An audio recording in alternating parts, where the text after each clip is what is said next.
The Lord be with you. And with your spirit. A reading from the Holy Gospel according to Matthew.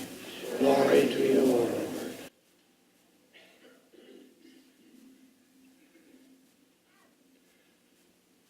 After the Sabbath, as the first day of the week was dawning, Mary Magdalene and the other Mary went to see the tomb. Suddenly there was a great earthquake, for an angel of the Lord, descending from heaven, came and rolled back the stone.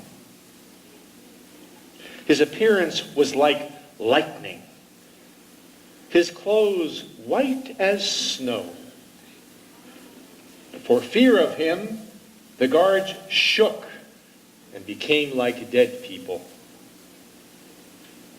But the angel said to them, "Do not be afraid. I know that you are looking for Jesus who was crucified. He is not here.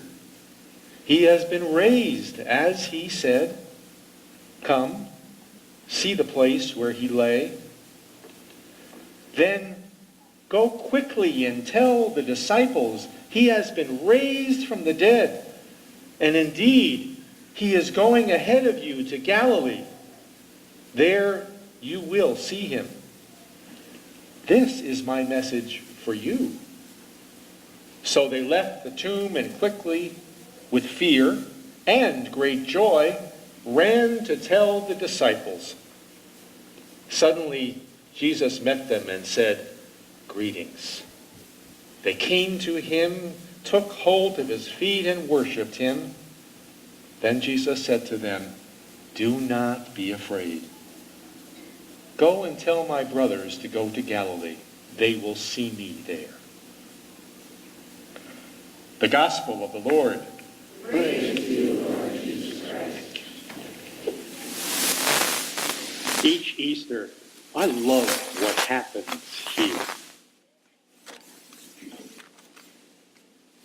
Each Easter, in this worship space, I love this. You want to know why? Out there's,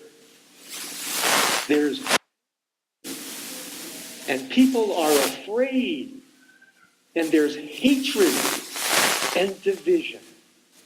We all feel it, don't we? But in here, we have this. This is called a sanctuary. Now, Webster's has two definitions for sanctuary. It is a place of safety. And isn't that true? Whenever we come here, whether it's every week or once a month or twice a year, makes no difference. Whenever we come here, don't we feel safe here? Physically, yes, but more so spiritually and in the heart. We're safe here with each other. Webster's has another definition for sanctuary. It means a preserve, like a forest preserve, a place where we reserve this feeling of safety and sanctuary. We came here today either as individuals or as small groups of two, perhaps a married couple or two people in relationship. We came here as groups of family and friends. And what happened? We sat next to each other, and even though we don't know each other, we trust each other. We're one here. We actually like each other here. Dare to say we love each other. And I love you. Wouldn't it be wonderful if we could bottle this up? This feeling we get every Easter of joy and glory. Wouldn't it be magnificent if we could bottle that up and take it with us out there? I have an idea. Let's start a movement.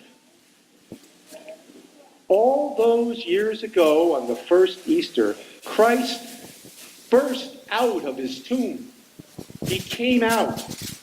And when he came forth, he started the greatest movement that humankind has ever known. And it continues today. A movement of peace and love and unity. My sisters and brothers, let's start a movement. So today, when we burst out of these doors and to go to our families and homes and friends, let's start a movement that may not be what we need to do, but maybe what we need to stop doing and to invite others into it. I'm sorry for that because I began using that phrase, join the resistance, a long time ago before it took on political ramifications. But it's offered to you today with good intent and good heart for everybody. Keep calm as Christ did. Calm as in being peaceful. And resist hatred. And help others not be afraid. When we leave here today, not unlike when Christ left his tomb, let us today commit to coming out of our space of darkness, that place where part of us has died, so that we can break forth and bring the risen Christ into the world out there. The Christ who calls us to be Christ in the world. Join the resistance. I'll join you if you'll join me. Can I get an amen? Amen.